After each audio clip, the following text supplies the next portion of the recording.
اللہ رب العزت نے قرآن مجید میں ارشاد فرمایا ہے کل سیروا فی الارض فانظروا کیف کان بدأ الخلق، ہے کہ اے میرے بندو زمین پر سیر کرو، دیکھو کہ کیسے کیسے عجائبات میں نے پیدا کیے، کیف بدأ الخلق، کہ میں نے ساری کائنات کو کس طرح تخلیق کیا ہے۔ جیسے جیسے انسان دنیا پر نکلتا ہے، سیر و تفریح کرتا ہے، مختلف مقامات کی طرف جاتا ہے، مختلف چیزوں مختلف مناظر کو وہ دیکھتا ہے، تو وہ اللہ رب العزت کی تخلیق کردہ چیزوں کو دیکھ کر ساری کائنات اور سارے عجائبات اور ساری خوبصورتیوں کا مالک ادا کرنے والا اللہ وحدہ لا شریک ہے۔ روئے زمین پر اللہ تعالیٰ نے کیسے کیسے مناظر رکھے ہیں، تو یقیناً یہ سارے کے سارے انسان کی فرحت کے لیے ہیں، اور انسان اس سے مسروریت حاصل کرے اور اللہ سبحانہ و تعالیٰ کی شان قدوس کو اپنی زبان سے بیان کرے۔ اس وقت ہم موجود ہیں جڑامالہ سٹی کے بالکل قریب میں، پاکستانی تاریخ کا انتہائی بہت ہی زیادہ اولڈ قسم کا یہ ٹریک ہے، جس کی تاریخ بہت پرانی ہے۔ یقیناً یہ جتنا پرانا ہے اولڈیج ہے، اتنا ہی زیادہ یہ اسٹرانگ بھی ہے اور مضبوط بھی ہے۔ یہاں روزانہ کی بنیاد پر ریلوے ٹرین کا یہاں سے گزر بسر ہوتا ہے۔ اللہ تعالیٰ نے انسان کو ایسا دماغ دیا ہے کہ انسان نے اپنے دماغ کو استعمال کرتے ہوئے جو ٹریک بنایا ہے، یہ ایک پل ہے، پل کے اوپر سے ٹرین گزرتی ہے،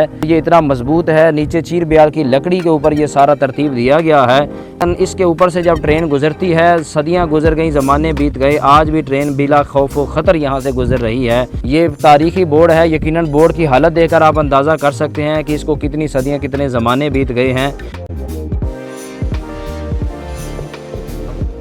انسان کو دماغ دینے والی ذات اللہ کی ہے، فن دینے والی ذات اللہ کی ہے، ساری کی ساری تعریفیں اللہ سبحانہ و تعالیٰ کی ہیں۔